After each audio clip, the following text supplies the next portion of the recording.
Thanks, Goose. The original Castlevania Lords of Shadow was an underrated and impressive reboot for the series. But does Castlevania Lords of Shadow 2 rise from the grave or rot in the mud? I'm dying for a little drop of blood.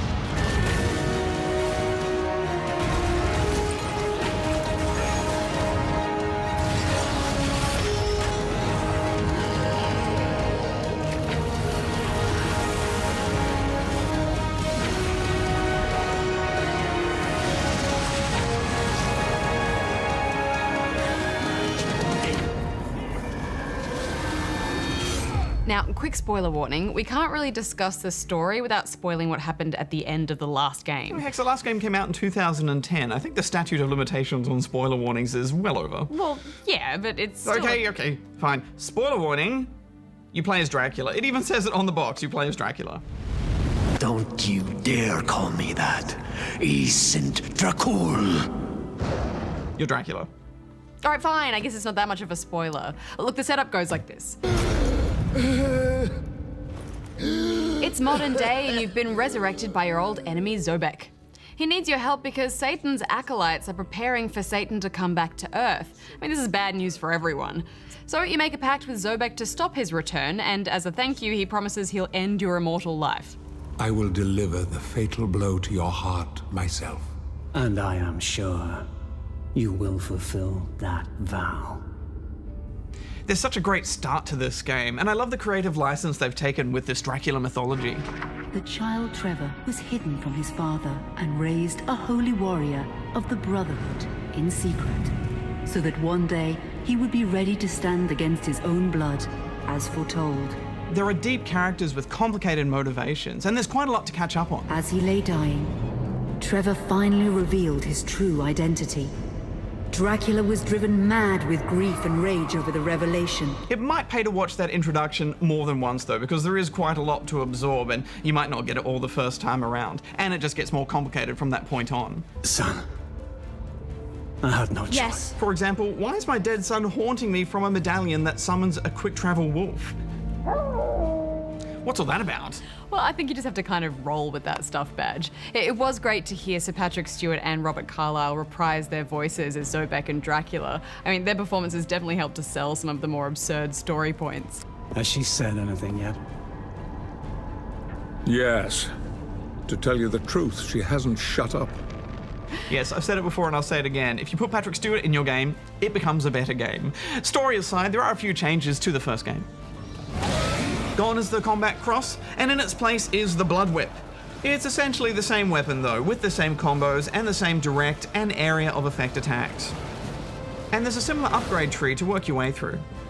The magic system has also been replaced. So now you have the Void Sword, which heals you with every successful attack, and Chaos Claws, which break enemy armor. Just didn't like the feel of them though. Neither has any range really, and their use is limited by how much magic you have. So you just don't get to spend enough time using them to get your head around each one's unique combo set. Yeah, I do like what they were going for though, that tug of war between using a weapon to regen your health and attacking. And when the combat comes together, it can be very satisfying, timing those blocks, launching your foes into the air and ripping into them. It's fantastic when games like this make blocking so important, but there are a few things holding the combat back. There's very little hit stun on enemies, and they're constantly throwing unblockable attacks, making it hard to get into a good flow. You basically have to resort to constantly dodging. It looks exciting, but it does take a little away from the juggle and combo fighting you should be focusing on. Personally, I didn't like it when they started throwing guns into it. I mean, that's just a bit of a pet peeve of mine in games like this. I mean, they're just these annoying guys that stand off to the side shooting at you while you're trying to build up a combo. And talk about bringing a knife to a gunfight. Well, at least they're knives attached to the end of whips. Another change is that you can also control the camera freely, which you couldn't do in the last game. It sounds great on paper, but it can work against you at times. A fixed camera can frame environments and fights to make everything feel more epic. And the God of War series is the master at this. Lords of Shadow 2 still does this at certain points, but there's also annoying instances where you're fighting the camera, especially in tight corridors. Yeah, I think it was the right decision to go with manual camera control. I mean, they needed to free things up because this is a much more open and interconnected world. So it's essential to be able to look around and find new paths and secrets. Yeah, I agree. The entire city is built on top of Dracula's castle, so it all leads back into itself, with new sections that unlock as you gain more powers. I think I actually preferred the more linear design of the previous game, because it just had good pace to it. And with this one, the environments weren't really interesting enough to be constantly revisiting them. Yeah, the modern day kind of setting blended with an ancient castle was a cool idea, I think, but it all ended up feeling a bit bland. That first game had such great variety of settings and some really beautiful, colourful art. There are still some nice areas in this, but a lot of it is pretty generic warehouse-type places and city streets. It can be poorly laid out at times too. I spent quite a bit of time just wandering around, not really knowing where to go. For example, in one area I could see the map was saying I had to head over there, but it was highlighting a point for me to jump on that I just couldn't possibly make. Fair enough, I thought. Clearly, I just needed to unlock some sort of new power to reach it. So I followed the path nearby. Turns out I just had to stand on a very specific part of the level for it to show me where I actually had to jump. Frustrating. I do like how quickly you can climb around, although the flocks of bats indicating everything you can climb on could have maybe been a tad more subtle. Now, normally I'm a big fan of stealth sections, but I was not a fan of the stealth in this game. You regularly have your weapons disabled and have to figure out ways to get past guards by turning into a rat, or distracting them with swarms of bats, or possessing them. They're more like strict puzzles with one specific solution than actual stealth, with no room for creative thinking. Get it wrong and it's instant death. Yeah, those felt pretty stilted and dated to me, and there were more of them than there should have been. There's also a lot of climbing around. In fact, I was surprised at how little combat there actually was.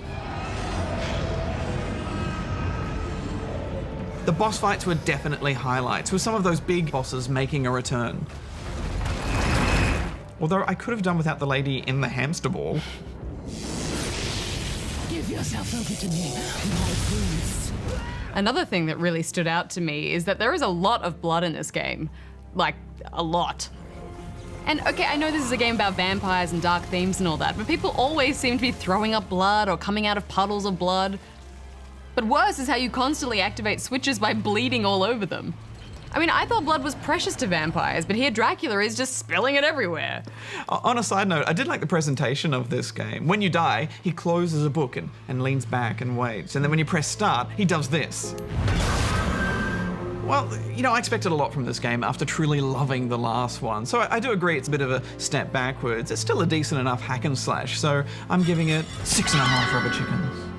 Well, unfortunately for me, I just don't think they got the basics right. So what you're left with is this frustrating slog to just pull off simple mechanics.